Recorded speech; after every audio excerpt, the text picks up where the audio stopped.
विशाल भगवान की। हमने जग की अजब तस्वीर देखी, संसार में कोई सुखी है ही नहीं, दुनिया में कोई सुखी नहीं रे करता। सबको अलग तरह नाना प्रकार के नाना भावी नाना कष्ट उठाते हैं। अच्छा, जितने लोग हैं दुख भी सबके अलग अलग तरह के हैं। तो नारद ने कहा कि मैं क्या उपाय करूं?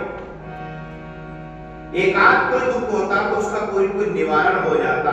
जितने जीव उतने दुखी पाते हैं प्राणी अपने ही पापों का फल परवश होकर, जीवों को जर्जर करते हैं कुछ खूब ग्रह कर्कश होकर।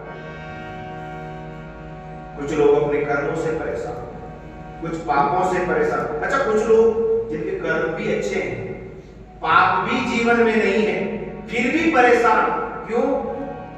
कुछ क्रूर ग्रह कर्कश होकर। जब देखो तब कोई कोई देवी देवताओं के पीछे लगा ही रहता है। किसी को शनि लगा, किसी को बृहस्पति, किसी का राहु केतु। और हमारे राजस्थान में तो ग्रह देवता नहीं, घर का देवता भी परेशान कर रहा है। उनसे क्यों परेशान है? बोले बाकी बिहारी लाल की।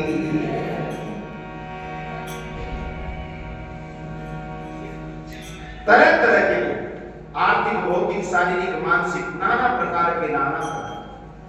कोई आर्थिक रूप से परेशान, घर में तंगाई है, गरीबी है, वो आर्थिक। भौतिक दुख, अतिवृष्टि, अनावृष्टि, बाढ़, भूकंप, प्रकृति का कोई भी प्रकोप है वो भौतिक। शारीरिक, शरीर में कोई कोई पीड़ा बनी की बनी रहती है, कभी चैन मिले ही नहीं। अच्छा, समझ में भी नहीं आता। हमारे राजस्थान की तो अजीब बीमारी है। किसी को पूछ लो कैसे, हाथ ना लगेगा, उसका क्या इलाज है?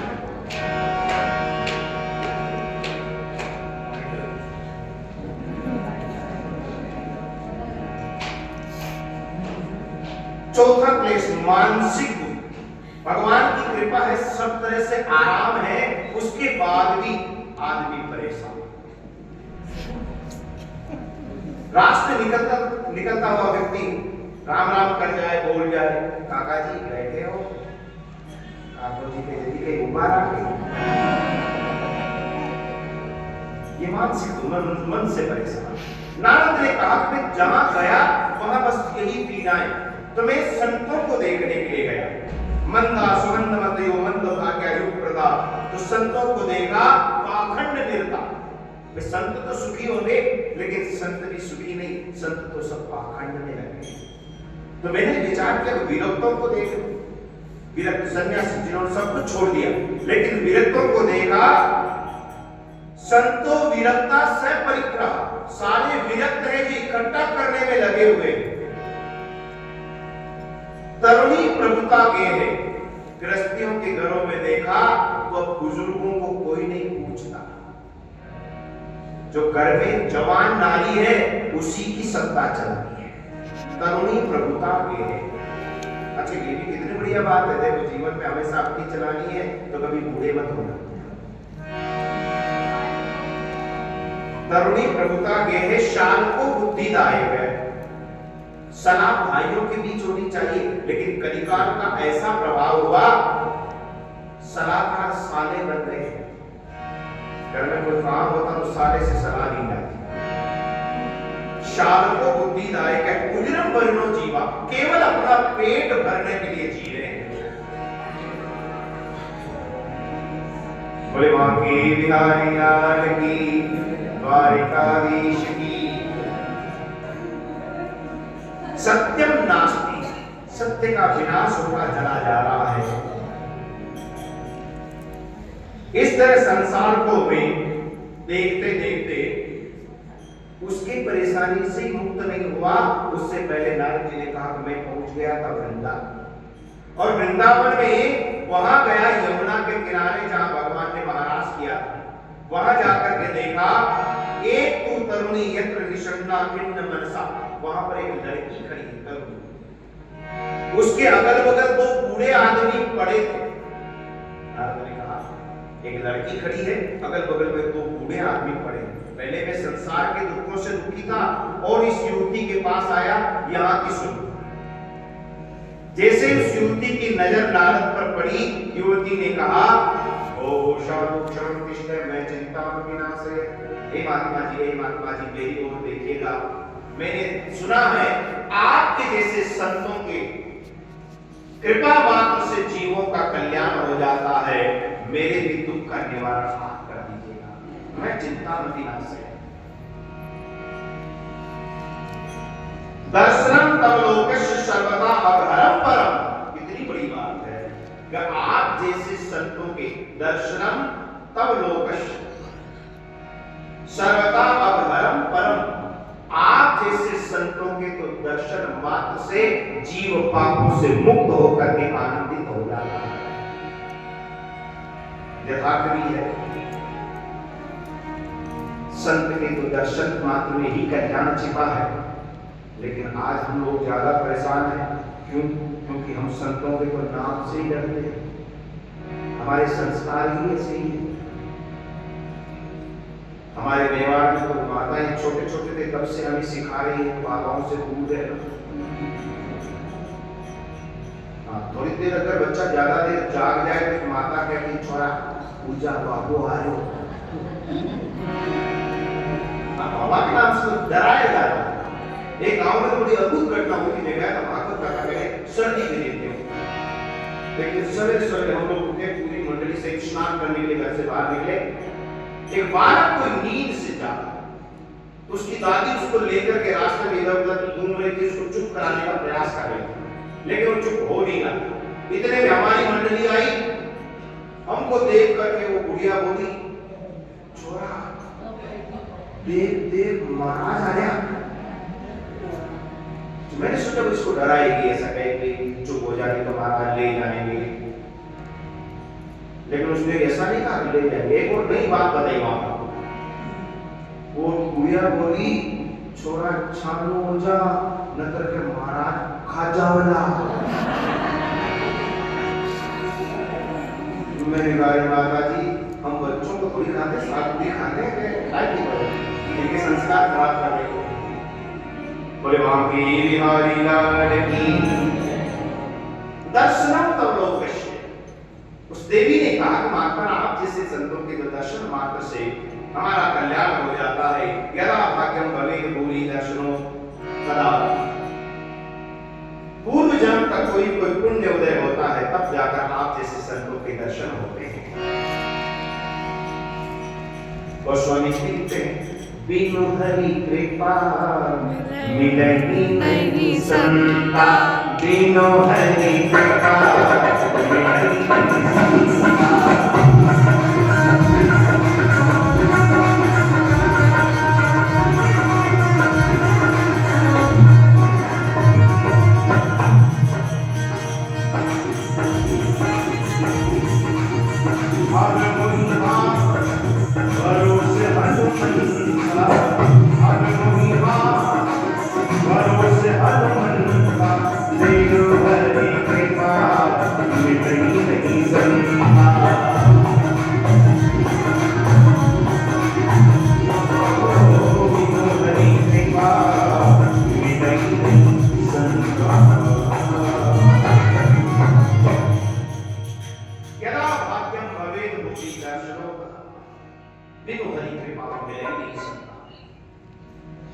नारद जी ने कहा कि देवी तुम कौन हो, मैं तुम्हें नहीं जानता और आप इतनी बात कह रही हो।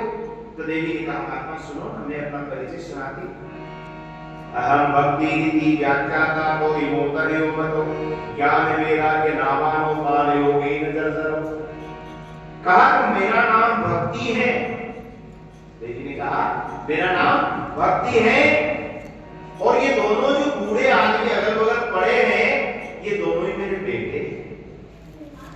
नारद को बड़ा आश्चर्य हुआ, वाह माँ जवान है और बेटे बूढ़े हैं, ऐसा कैसे हो सकता है? हाँ माँ बूढ़ी है बेटे जवान है तो वो चलने वाली बात है कि देवी कैसी बात करते हो, ये कैसे बूढ़े हैं? कहा कि इसका नाम ज्ञान है, इसका नाम वैराग्य है, काल योगेन जर्जरो। कलयुग के कारण से ये दोनों पूरे हो गए हैं। कलयुग का काम ही है पूरा करना।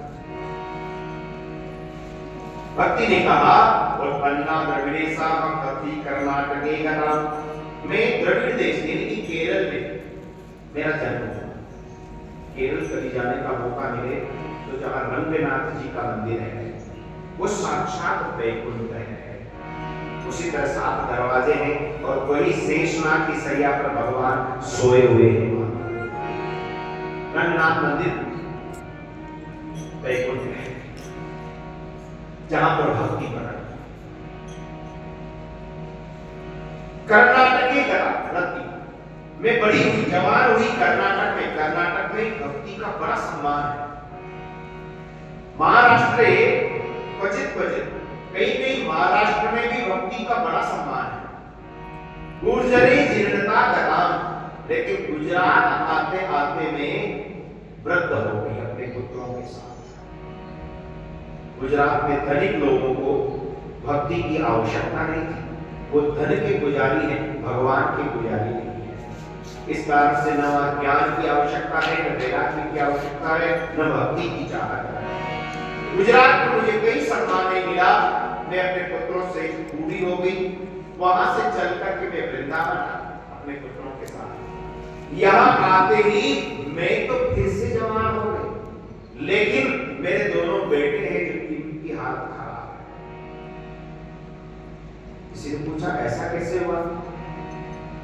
वृंदावन में भक्ति तो है, लेकिन वहां पर ज्ञान की नहीं, वैराग्य की नहीं, वहां तो प्रेम की भक्ति है।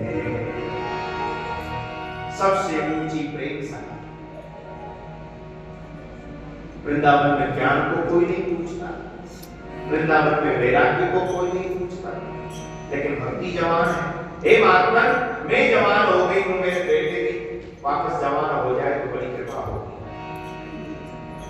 वेद वेदांत गौरव से गीता पाठ में मूल नारद ने बहुत उपाय किए।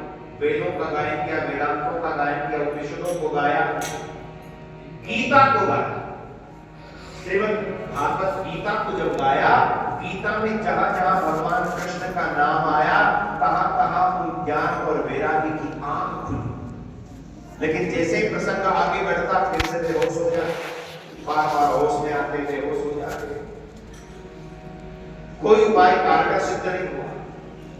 नारद हताश हो गए। उस समय आकाशवाणी हुई, अरे नारद, अगर ज्ञान और वैराग्य को जगाना है तो पहले कर्म सत्कर्म करना पड़ेगा। नारद ने सनत कुमारों से यहां बद्रिकाश्रम में यही बात कही। वो सत्कर्म क्या है वो समझ में नहीं आ रहा। इस कारण से मैं बहुत उदास हो गया। सनत कुमारों ने कहा, सबसे सुंदर सत्कर्म करना चाहते हो, श्रीमद् भागवत लाभ सैतो गीत सुखादि। सबसे ऊंचा संसार का सत्कर्म कोई है तो सुखदेव महामुनि द्वारा गाई गई भागवत का पारायण कर लेना। इससे बढ़कर दुनिया में और कोई सत्कर्म नहीं हो सकता। पारायण करवाओ, कहां करवाओ, कैसे करवाओ, पता करेगा तो? सनत कुमारों ने कहा, कथा तो हम कर देंगे। कि कहां करो? हरिद्वार में करेंगे। अरे नहीं, वो तो वहां वृंदावन में बेहोश पड़े हैं। सनत कुमारों ने कहा, हम सन्यासी लोग हैं, हरिद्वार से नीचे नहीं जाते। ये हरिद्वार क्या, हरि का द्वार है। ये दो के बीच का रास्ता है। हरिद्वार से नीचे गृहस्थी और ऊपर सन्यासी। विरक्त और ग्रस्त के बीच की जो जगह है वो हरिद्वार है। सनत कुमार ने कहा कि हम हरिद्वार से आगे नहीं जा सकते, हम यहीं पर कथा करेंगे। तो आनंद नाम के तट पर पांडाल सजाया गया, तैयारी हुई, आसन लगाया गया, भृगु ऋषि ने प्रचार किया, कथा आरंभ हुई। सारे तीर्थ, सारे ऋषि, सारे मंत्र तंत्र, सारी नदियां, सारे पर्वत, सारे सागर सब मिलकर के परिवार सहित इकट्ठे हुए। सब आकर के सभा में बैठे। एक एक करते करते 18,000 श्लोक सहित 12 स्कंद की कथा, सुख परीक्षित संवाद विराम हुआ। कथा की पूर्णावधि पर उसी कथा पांडाल के बीच माता भक्ति अपने दोनों बेटों के साथ प्रकट हो जाती है और नाचने लगती है। नाथे की नामानि मुहुः वदन्ति, भक्ति गाती है, तालियां बजाती है और नाचती जाती है।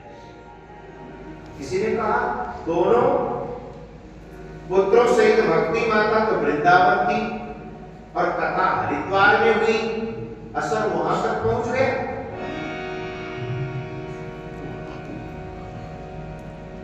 तो कहा जहां तक जिसकी नजर है वहां तक इसका असर है।